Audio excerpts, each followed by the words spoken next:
بسم الله محكمة درجة كواد ciidamada qalabka sida waxay ku dhawaaqaysaa xukunka dacwad ciqaabeedkii loo haystay eedeysane deble booliis 24,682 nuur daahir geedi ina caasiro maxamuud xuseen 29 jir ah ku dhashay gaalkacyo ka tirsan saldhigga booliiska Shangaani kaas oo xafiiska xeydaalinta ciidamada qalabka sida ku soo eedeeyay dembiga ah dil kas ah isagoo si bareer ah u dilay marxuum Umar Xasan Macalin dembigaas oo ka dhacay degmada Xamarjajab ee gobolka Banaadir 16 bishii 2020 dood dheer kadib maxkamaddu markay aragtay eedii uu soo gudbiyay xeeryaaliyaha guud ee ciidamada qalabka sida markii ay dhageysatay maxkamaddu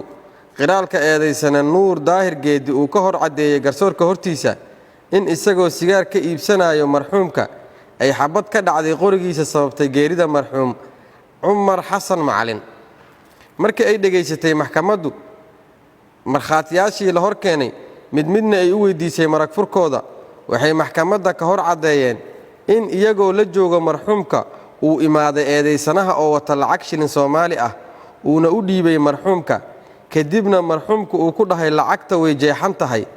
eedeysanuhuna uu damcay in uu xoog wax looga iibiyo marxuumkuna uu ka diiday kadibna si xanaaq leh uu uga tagay eedeysanaha wuxuuna soo laabtay isagoo ku hubaysan qoray iyo boosh wuxuuna xoog ku qaatay baakad sigaar ah kadibna marxuumka ayaa ku dhahay ii dhig xoolahayga eedeysanahana wuxuu ugu jawaabay 2 xabadood oo mid ka mid ah wajiga kaga dhacday marxuumka sidaasna uu goobta ugu geeriyooday markii ay aragtay maxkamaddu cadeemaha dambi muujinta ah ee la hor keenay oo ay ka mid ahaayeen cadeemaha laga qoray maragga qiraalka laga qoray eedeysanaha warqadda cadeynta dhimashada iyo sawirka marxuumka qoriga uu dilka ku geystay eedeysanaha markii ay dhageysatay maxkamaddu